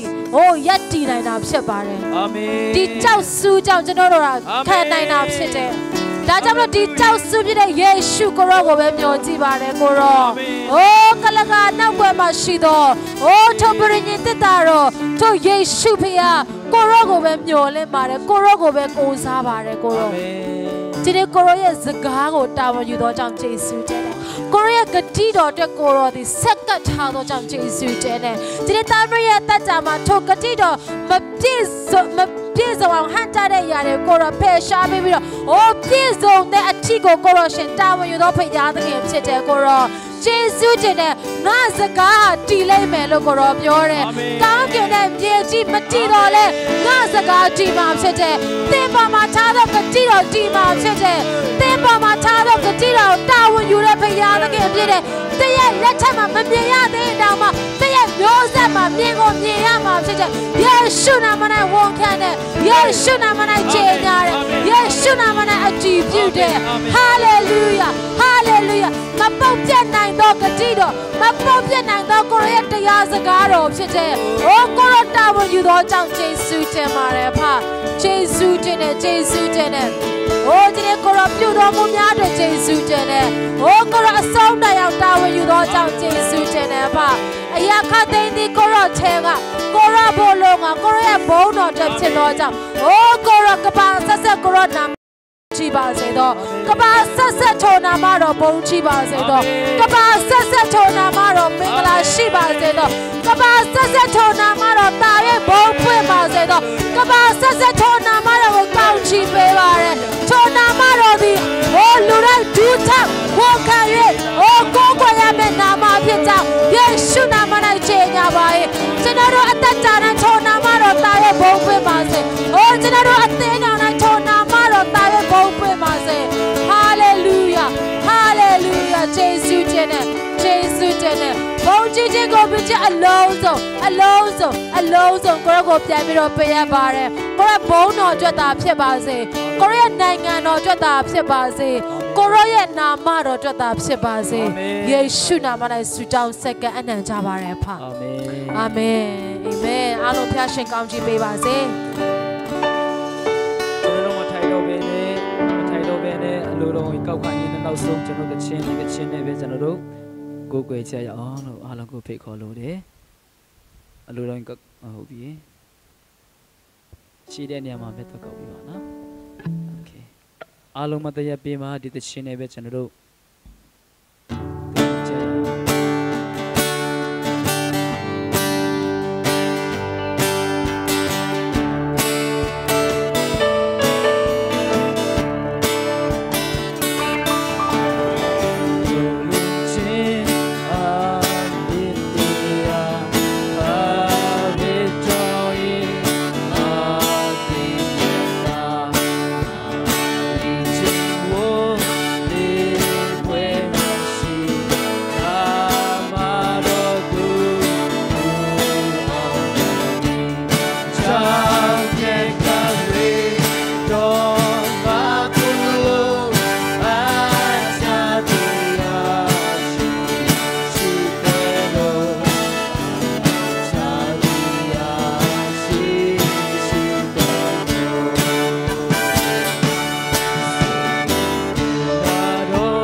သက်ရှင်တော်မူသောထာဝရဘုရားကိုရောပြင်ဆင်ပေးတော်မူသောထိုသားသမီးတို့၏မျှော်လင့်ရာကျွန်တော်ကျမမျိုးတို့ရဲ့မျှော်လင့်ရာဖောက်လွဲဖောက်ပြန်တတ်ခြင်းမရှိသောထိုမျှော်လင့်ခြင်းအရာကလကာထဲမှာရှိသောထိုသခင်ယေရှု၌ခိုလုံခြင်းကြောက်စုအသွေးတော်နဲ့တည်စီတော်မူသောဖခမေးတော်ရဲ့ဂတိတော်ထဲမှာသားသမီးတို့ကိုခိုလုံခွင့်ပေးတော်မူသောကြောင့်ယေရှုတင်တယ်ဖအတစ်တော်ဖွင့်ပြခြင်းဟာထိုဝိညာဉ်တော်ဖျားအားဖြင့်သားသမီးတို့ရရှိတာဖြစ်တယ်ဖယေရှုတင်တယ်ဖဒီကနေ့နှုတ်ကပတ်တော်နဲ့သားသမီးတို့ကိုအတစ်ဖွင့်ပြလျက်တိဆောက်လျက်ကြောက်ပေါ်မှာကြောက်ဆူလျက်ဆွဲလျက်လိုင်းတဘိုးထတော့လဲမရှိန်မဆိုင်တော့ခိုလုံရာစိတ်ချရာထိုကြောက်ထဲမှာသားသမီးတို့ကိုခိုလုံခွင့်ပေးတယ်ဆိုတာဝိညာဉ်တော်ဘုရားကဖော်ပြတော်မူတဲ့အတွက်ယေရှုအသုံးတော်ခံကိုရောသမီးတို့လည်းယေရှုနာမကောင်းချီးပေးပါဖပြန်ပြီးသားစုအသက်တာယေရှုနာမကောင်းချီးပေးတယ်ကိုရောသူ့အထဲမှာရှိတော့ကိုရောသူ့အထဲမှာကိုရှင်တူထားတော်မူတော့ထိုဂတိတော်ဟာရဲမြန်သောဂတိတော်ဆိုတာသူ့ကိုယ်တိုင်လည်းဝန်ခံပြီးသားဖြစ်တယ်ဖယေရှုတင်တယ်နဲ့သူ့ရဲ့သမီးတို့လည်းယေရှုနာမကောင်းချီးပေးတယ်ဖဒီကနေ့သားသမီးတို့ပေါ်မှာကိုရှင်ကောင်းမြတ်တော်